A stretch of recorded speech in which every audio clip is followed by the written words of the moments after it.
Micheal Dorsey, the Interim Director and Visiting Fellow for the Energy and Environmental Program at the Joint Center for Political and Economic Studies in Washington, D.C. Dr. Dorsey, thanks for joining us. Let me ask Thank you for having me.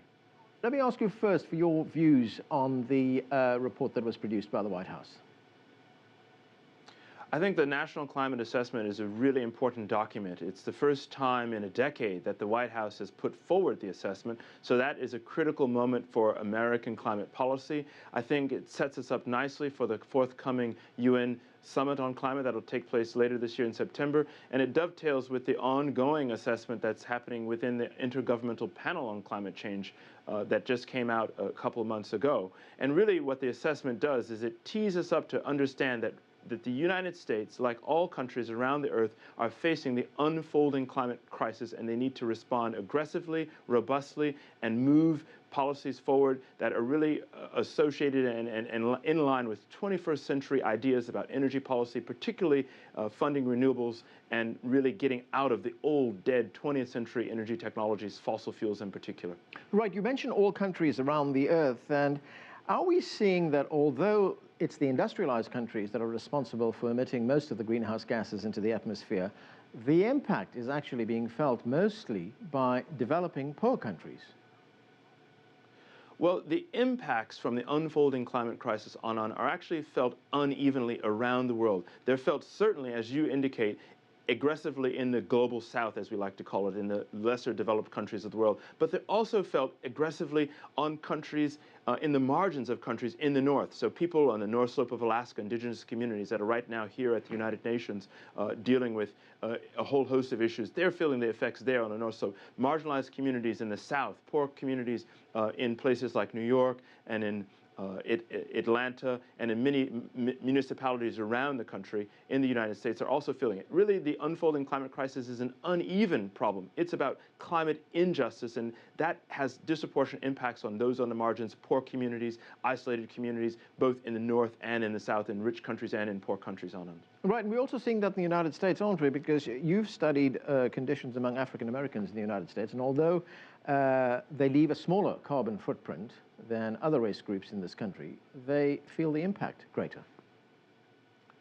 Absolutely. On average, African Americans in the United States emit a fifth of the carbon emissions of their white national counterparts, yet they face asthma death rates that are exacerbated by rising temperatures, 3 times more likely to die from asthma-related deaths in this country. And that uneven nature of this problem is really a global phenomena. In sub-Saharan Africa, countries in sub-Saharan Africa see the impacts much more severely than those in Europe and the United States on average. So the climate crisis is an uneven one. It's affected poor communities, for example, in New York. The post cleanup around the Hurricane Sandy really hammered and marginalized communities in New York City. So really the unfolding crisis is an uneven one, and so we've got to think about policies that are going to get us out ahead of climate injustice and really foment and drive climate justice-oriented policy solutions on them. Right, and I'm just wondering if we could address the point that our previous 2 guests made, that this is a problem which is not out there somewhere in the future. It's happening right now, and we've seen the effects in countries like Bangladesh, for instance, which have a huge delta. You've seen places actually go underwater with ocean levels rising.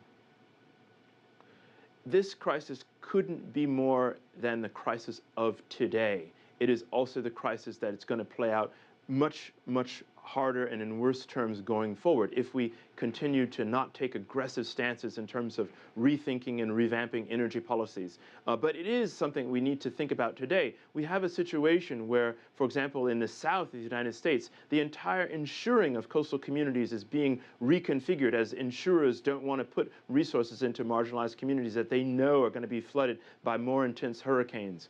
We have a problem that affects people in municipalities, in large cities, where as temperatures rise, they have more deleterious effects from asthma problems and so forth and so on. So it's a crisis that's affecting communities, ecosystems, and municipalities right now, today, and we need to get out and do much more than we're doing about it in this country and around the world, Anna.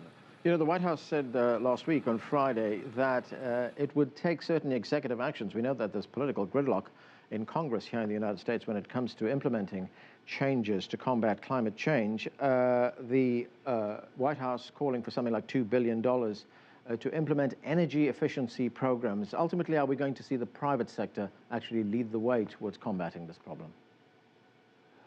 I think we're going to see not just the private sector, not just governments, but also civil society organizations that are going to be keeping pressure on governments as well as on the private sector to get out ahead of this problem. We know in the United States, lots of companies have been dragging their feet. You know, some of them indeed, like the big major oil companies, ExxonMobil, so forth and so on, Chevron, etc. They've been dragging their feet on getting out ahead of this problem and really not being part of the solution set. But the president has made a commitment to move the country ahead on this, and he actually has to do much more, but he's being held back by a really lackluster Congress, like you indicated. But the reality is that it's going to be a combination of civil society organizations keeping pressure on government and then keeping pressure on corporations that are really overly invested in the dirty 20th century technologies of the past, fossil fuel sector, and they've got to begin to make the commitments to get into 21st century technologies, solar technologies, wind technologies. Some of them are leading the way on this, but it's going to be an effort that takes place as a result of pressure from all those three sectors: government, civil society, and those very same corporations.